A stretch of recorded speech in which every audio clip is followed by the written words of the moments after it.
وَلِلَّهِ مُلْكُ السَّمَاوَاتِ وَالْأَرْضِ، آسمان اور زمین کی سب کی بادشاہی اللہ کے لیے ہے، اور جو کچھ بھی ان کے درمیان ہے اس کی بھی۔ یخلق ما یشاء، جو چاہے وہ پیدا کر سکتا ہے۔ مسیح کو باپ کو پیدا اگر کر دیا تو یہ کون سا مسیح؟ کیا ساری دنیا کو جو پیدا کیا ہے، جب ساری دنیا کو تو سب کو بھی تو آخر آدمی سے پیدا کیا کہ نہیں پیدا کیا ہے؟ واللہ علی کل شیء قدیر، اللہ ہر چیز کو پر قادر ہے، اس کی قدرت سے کوئی چیز باہر نہیں ہے، سب چیز کرتا۔ وقالت اليہود والنصارى نحن ابناء اللہ واحباؤہ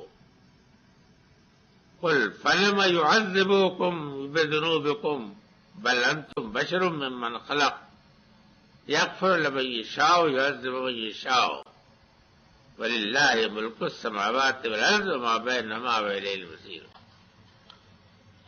اور یہود اور نصارہ یہ دونوں ہی مدعی ہیں کہ ہم تو اللہ کے محبوب اور اس کے چہیتے ہیں۔ مطلب کیا کہ جب ہم محبوب اور چہیتے ہیں تو پھر اللہ میاں ہم پر کیسے ہاتھ ڈالیں گے؟ تو کیا پیر صاحب کی اولاد جو ہے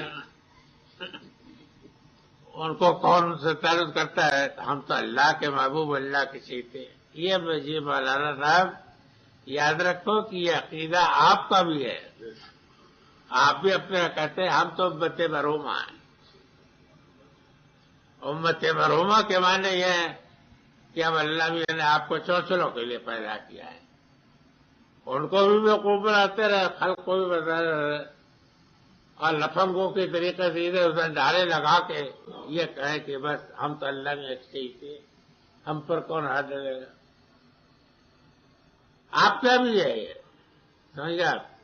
یہ بھی میں بتانا چاہتا ہوں کہ آپ کے یہاں بھی یہ عقیدہ ہے کہ لن تمسنا النار الا ایاما معدودہ، کہ اگر ہم گئے بھی تو جس طریقے سیر کرانے کے لیے خیر ممکن ہے کچھ آنچ لگ جائے لیکن کوئی خطرہ نہیں، اللہ میں دکھائیں گے کہ کافروں کے لیے ہم نے تمہارے ساتھ سب کے لیے برکھا ہے، باقی تم جو چاہو کرو، تم لاڈلے ہو۔ یہ آپ کا بھی عقیدہ ہے۔ تاریخ جو ہے یہ سر دلبرا ہے، حدیث دیگرہ ہے، سمجھ گیا؟ داستان آپ کی بیان ہو رہی ہے، سمجھ گیا؟ اشخاص و رجال دوسرے، کوئی فرق نہیں ہے۔ کہتے ہیں کہ یہود اور نصارہ، یعنی مطلب یہ ہے کہ اصل میں تو اس عقیدے کے بانی ہوئے یہود، لیکن نصارہ کیوں پیچھے رہتے؟ اور یہی ہوا ہے کہ جن جن گمراہیوں کو اگلی قوموں نے پیدا کیا تو بعد والوں نے تقریر کر کے کہ جب وہ یہاں تک پہنچے تو ہم پیچھے کیوں رہے، انہوں نے بھی اختیار کر لیا کہ ہم اللہ کے بیٹے اور اس کے احبا یعنی فرزند اور اس کے چہیتے ہم ہیں۔ اللہ نے جواب دیا کہ قل فلم یعذبکم بذنوبکم، کہ اگر یہ بات تھی تو یہ اللہ میاں تمہارے جرموں کے پاداش میں تمہاری پٹائی کیوں کرتے رہے؟ تاریخی جواب یہاں دیا ہے۔ یہ واقعہ ہے کہ دنیا کی تاریخ میں کوئی مثال نہیں ہے اس طریقے کی آزمائشوں کی کہ جو یہود کو اور نصارہ کو، پوری قوم کی قوم گرفتار۔ آپ کے پھر 90,000 گئے تھے نا؟ نہیں، وہ پوری قوم کو عید سے عید بجا دی ہے یہ بیت المقدس کی، سمجھ گیا؟ گھروں میں گھس گھس کر کے جاسو خلال دار قرآن مجید بھی بہتا ہے، گھروں میں گھس گھس کر کے عورتوں کو، بچوں کو، لڑکوں کو، لڑکیوں کا جس طریقے سے قتل عام ہوا ہے، اگر کبھی اسرائیل کی تاریخ پڑھیے تو واقعہ کہ سمجھ میں آتا ہے کہ یہ کتنے احمق تھے کہ اس کے باوجود یہ دعویٰ کرتے رہے کہ نہیں اللہ میں دنیا میں تو یہ پٹائی آپ کی کرتے رہے اپنے فرزندوں کی، تو آخرت میں آپ نے کس بنیاد پر یہ ڈال کر سمجھ رکھا ہے کہ وہاں کوئی ہاتھ نہیں ڈالے. مطلب یہ ہے کہ اگر تم فرزند خدا کے ہو، محبوب ہو، تو یہ واقعات جو دنیا کے پیش آئے ہیں، وقت نصر جو ہے ان سب کو قید کر کے لے گیا نا وہاں بابل، پوری قوم کی قوم کو لے گیا ہے. کوئی مثال دنیا میں اس کی موجود نہیں. یہ سارے واقعات جو ہیں ان کی تاریخ میں موجود ہیں، لیکن اس کے باوجود یہ الزام رہا کہ نہ ابناء اللہ اتباؤ. اور آپ بھی ذرا اپنے متعلق یاد رکھ لیجیے، سمجھا، کہاں سے چلے تھے اور کہاں سے ہوتے آتے اور کتنی گردشوں سے گزرتے ہوئے اور کتنے جہنم کے علاوہ سے ہوتے ہوئے آپ. اور آج جو اس وقت حال ہے وہ حال یہ ہے کہ واقعہ یہ ہے کہ بعض دن تو یہ ہوتا ہے کہ کل میں نے جو اخبار پڑھا تو اس کے بعد دن بھر میری طبیعت مطمئن نہیں. میں نے کہا کہ رب یا تو میرے دل کو اطمینان بخش کلمے پہ، اور اگر یہ اطمینان نہیں تو بخشے گا تو میں نہیں جانتا کہ میرے دل کا کیا حال ہوگا، میں کیا مان جاؤں، کیا کر دوں. سمجھا. اور واقعہ ہے کہ دل کو کسی طریقے سے تسلی نہیں ہوئی کہ کیا اسباب ہے کہ اس طریقے کے عبرت انگیز ہولناک واقعات ہوتے. بہرحال یہ آپ کو معلوم ہونا چاہیے کہ نصارہ کی اور ان کی دونوں کی تاریخ جو ہے یہ بہت خطرناک واقعات سے بری ہوئی ہے. بل انتم بشر ممن خلق، اس قسم کے ناز میں نہ مبتلا ہو. تم بھی ویسی بشر ہو خدا کے مخلوق میں سے جیسے دوسرے ہیں.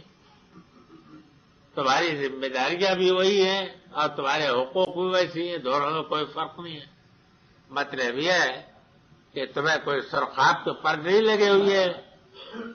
اگر ہوگا تمہیں کچھ درجہ تو تمہارے ایمان عمل صالح کے بدل ملے گا، اور اگر ایمان عمل صالح نہیں ہے تو جس طریقے سے دوسرے جوتے کھائیں گے اسی طریقے تم بھی جوتے کھاؤ گے، کوئی فرق نہیں ہوگا. یغفر لمن یشاء ویعذب من یشاء، وہی خدا ہے کہ جس کو چاہے گا بخشے گا اور جس کو چاہے گا عذاب دے گا. مطلب یہ ہے کہ خدا و تعالیٰ کی سنت اور اس کا جو قانون ہے وہ تمہارے لیے کچھ اور ان کے لیے اور نہیں. خدا کیا ہے، ایک ہی بات اور ایک ہی ترازو سب کے لیے. سمجھا. وہی جس کو چاہے گا بخشے گا اور جس کو چاہے گا عذاب دے گا. اور اس کے چاہنے کا جو ضابطہ ہے وہ بتا دیا اس نے کہ جو ایمان اور عمل صالح کی زندگی اختیار کریں گے ان کو بخشے گا، جو ایمان اور عمل صالح کی زندگی اختیار نہیں کریں گے ان کو جہنم میں پھینک دے. کسی خاندان کی روح رعایت نہیں ہوگی. آخر حضور نے فرمایا نہیں ہے حضرت فاطمہ وغیرہ کے متعلق کہ وہی قانون جو لو سرقت فاطمہ بنت محمد نے قطع دیدہ فرمایا ہے. اور واقع یہ ہے کہ حضرت صلی اللہ علیہ وسلم کے متعلق روایات میں آتا تھا کہ آپ جاتے ازواج مطہرات کے پاس بھی، حضرت فاطمہ وغیرہ کے پاس بھی، اور کہتے ہیں کہ فاطمہ تمہیں جو کچھ آخرت کے لیے کرنا ہے کر لو، قیامت کے دن تمہارا باپ تمہارے کچھ کام نہیں ہے. سمجھا. یہ واقعہ ہے، اصل حقیقت یہ. اگر کام آنے والے روایت خدا کی سنت تو بدل لے گی. حضرت ابراہیم اپنے باپ کے کام نہیں آ سکے، لوط اپنی بیوی کے کام نہیں آ سکے، نوح اپنے بیٹے کے کام نہیں آ سکے. سمجھ گیا. کوئی کام تو نہیں ہے نا. حضرت نوح کے سامنے ان کا بیٹا جو ہے غرق کر دیا گیا. تو معلوم ہوا کہ خدا و تعالیٰ کے قانون میں یہ طریقہ ہے کہ وہ ایک ہی بات ایک ہی ترازو سب کے لیے تولتا ہے. وہ مغفرت فرمائے گا ان لوگوں کے جن کے لیے جو مغفرت کا راستہ اختیار کریں گے، اور جہنم میں جھونک دے گا ان لوگوں کو کہ جو لوگ کہ جہنم کے راستے پہ جائیں گے نسب سے، خاندان سے، کسی چیز سے کوئی تعلق نہیں